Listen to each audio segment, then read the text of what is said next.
Hey guys, Mr. D here. Today we're going to start our colonial literature unit by talking about John Smith. We all know John Smith from the Pocahontas story. More specifically, Captain John Smith. All right, he'd want you to keep that in mind. And the general history of Virginia is considered a history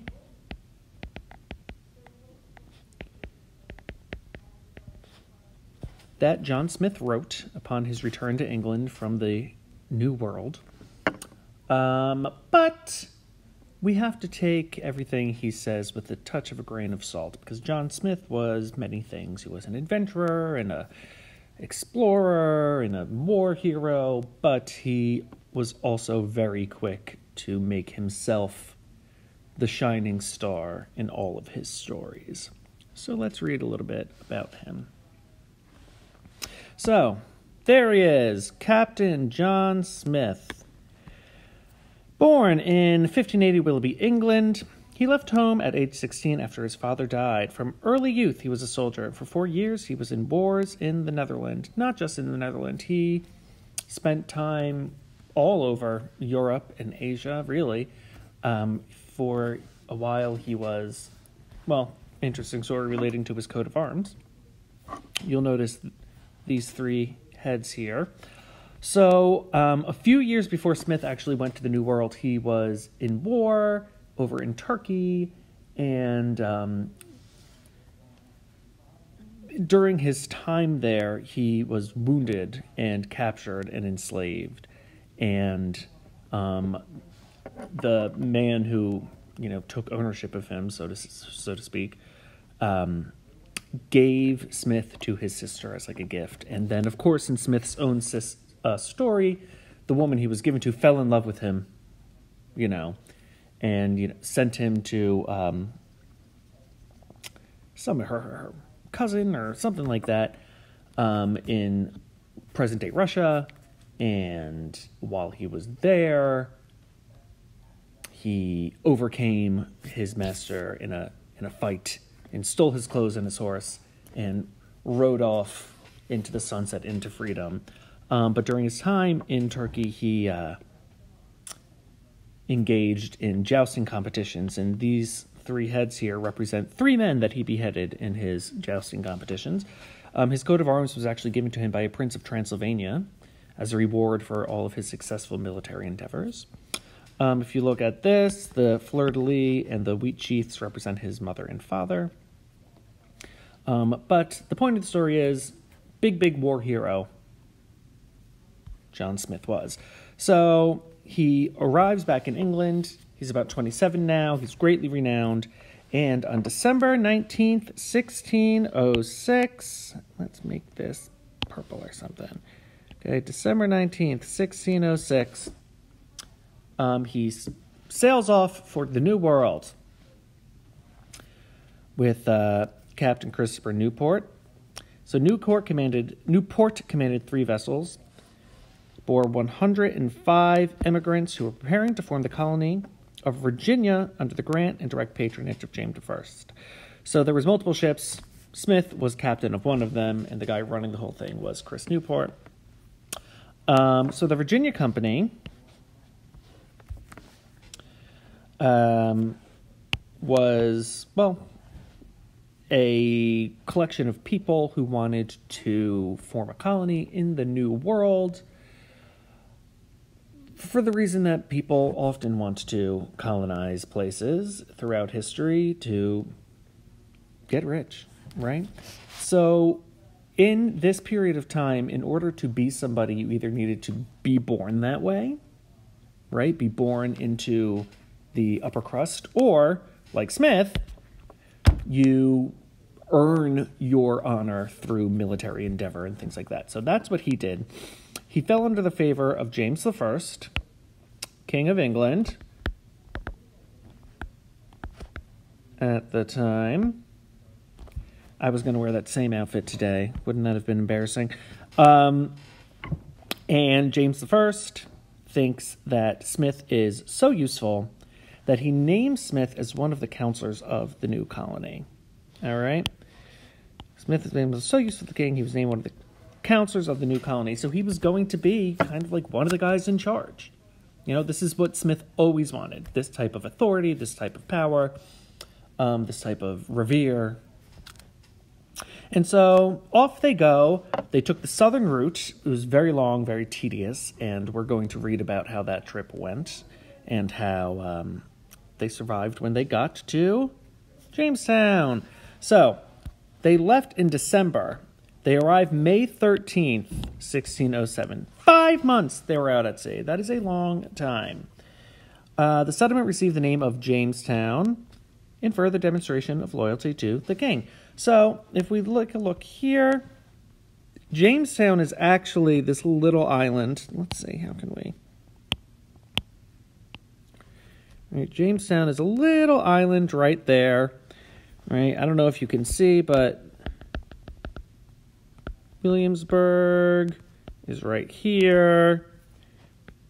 Present day Virginia Beach, if anybody goes there. Whoop, right there.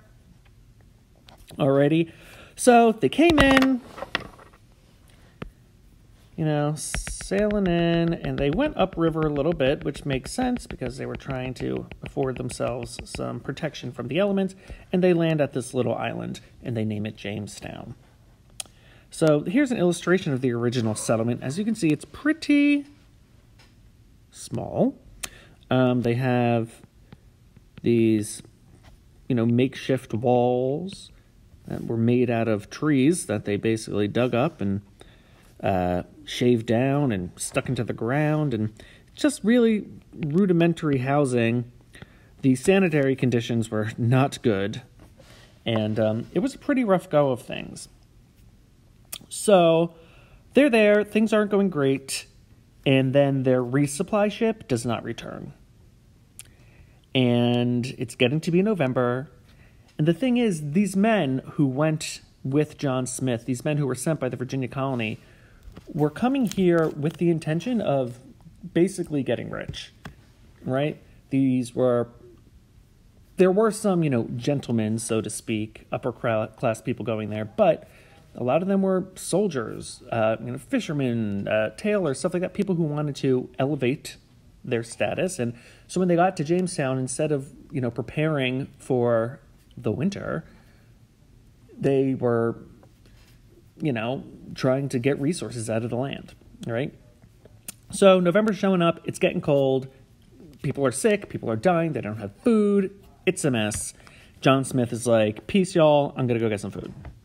So he wanders out. Now, they had seen native people since their arrival, right? People were living there.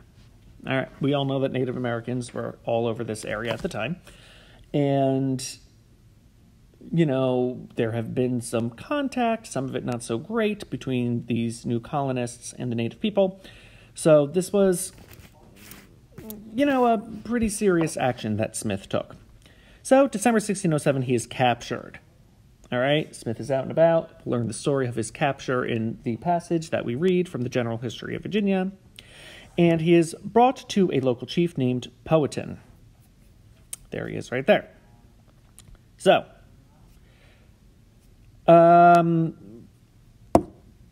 Powhatan, you know, captures him. Smith is brought to him, and, you know, the leaders of the tribe kind of get together and they put their heads together and they decide John Smith has got to go. They're like, I don't know who this guy is, but he out, and they basically go to bash his head in. And Smith was convinced that Pocahontas, Powhatan's 11-year-old daughter, saved his life. As the story goes, you know, as you can see in this picture, they lay him down, they're about to bash his head in, and Pocahontas throws herself on top of John Smith and begs her father to save his life. And he does. So, Smith, again, by his own account, was made to take part in some sort of rituals or trials, after which he was made into subordinate chief in the tribe. So, again, according to Smith's own testimony, if you want to call it that, he essentially ends up with a place of authority within the tribe. Okay? And he did basically saved Jamestown when he returns finally. He helps develop a relationship with the native people. Not that everything was, sunshine and roses, but they learned to plant, and the native people gave them clothes and food, and he really kind of saved them. So Pocahontas, being the intermediary, was eventually married off to an English gentleman by the name of John Rolfe, I believe. And she, when I think she's about 19, goes off to London. And she ends up living out the rest of her days there. But I want you to take a look at this picture of Pocahontas. This was basically passed around in England as an example of, a princess of the New World, a native princess. But if you look at it, she's dressed in English clothing. She looks like an English woman. Her complexion is very fair, which is not an accurate portrayal of how she looked. But you have to ask yourself, why would they pass around this picture? What is the point? It was propaganda. The point of the Virginia Company was to get people to move there, right? So you pass this around. Look, this is what the native people look like. They look like us. They dress like us. Maybe I'll move to Virginia and get me some land, right? So Pocahontas does have kind of a sad end, though. She ended up dying of disease when she was, I think, in her early 20s. So sad for her, but really still a well-known historical figure. Now, early 1608, there's only 38 of the original 105. That's not good. So, due to bad government, near chaos, Smith eventually is elected president by the local council in 1608. Okay, so they get there in 1607. He's captured, released, and made president of the new colony by 1608. 1609, he's wounded in a gunpowder explosion. He returns to England. He then goes back to England, and he writes a book, many books, right? He keeps writing about his time in America. General history in Virginia being one of them. And he ended up getting everything he wanted: fame, money, influence, status. So John Smith ended up okay for himself. And he died in 1631. So join me next time when we will read excerpts from the General History of Virginia.